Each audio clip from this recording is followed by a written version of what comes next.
ইসরায়েলের হামলার জবাবে ইসরায়েলের ১৫০টি লক্ষ্যবস্তুতে ইরানের হামলা। ইসরায়েলের হামলার পাল্টা জবাবে দেশটির ১৫০টি লক্ষ্যবস্তুতে হামলা করেছে ইরান। এর মধ্যে বেশ কয়েকটি কৌশলগত গুরুত্বপূর্ণ সামরিক ঘাঁটিও রয়েছে।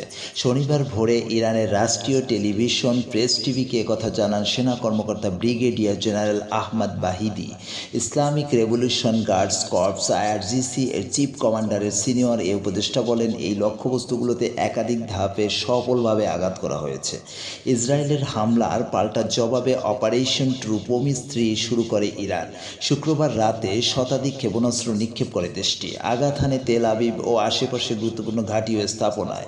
সাবেক প্রেসিডেন্ট ইব্রাহিম রইসি প্রশাসনের স্বরাষ্ট্রমন্ত্রী হিসেবে দায়িত্ব পালনকারী ব্রিগেডিয়ার জেনারেল বাহিদি আরও জানান, ইসরায়েলের নেবাতিম বিমান ঘাঁটি এবং ওবাদা বিমান ঘাঁটিতে হামলা চালানো হয়। তিনি জানান, এই ঘাঁটিগুলো ইসরায়েলের কমান্ড এবং নিয়ন্ত্রণ কেন্দ্রের পাশাপাশি ইলেকট্রনিক যুদ্ধকেন্দ্র হিসেবেও ব্যবহার হয়। ইরানের বিরুদ্ধে আগ্রাসন চালানোর জায়গাগুলোর মধ্যে এগুলো অন্যতম। তেল আবিবের কাছে বিমান ঘাঁটিও ইরানের লক্ষ্যবস্তু ছিল। তার মতে, এই অভিযান ইহুদিবাদী শাসন ব্যবস্থার উপরে একটি বড় চপটেঘাত। এ ধরনের শক্তিশালী প্রত্যাঘাত অব্যাহত থাকবে বলে জানান এই সেনা কর্মকর্তা। তিনি জানান, ইসরায়েল গুরুতর ভুল করেছে। এই শিক্ষা দিতেই পাল্টা হামলা চালানো হয়েছে। গতকাল শুক্রবার ভোরে ইরানের বিভিন্ন স্থানে হামলা চালায় ইসরায়েল।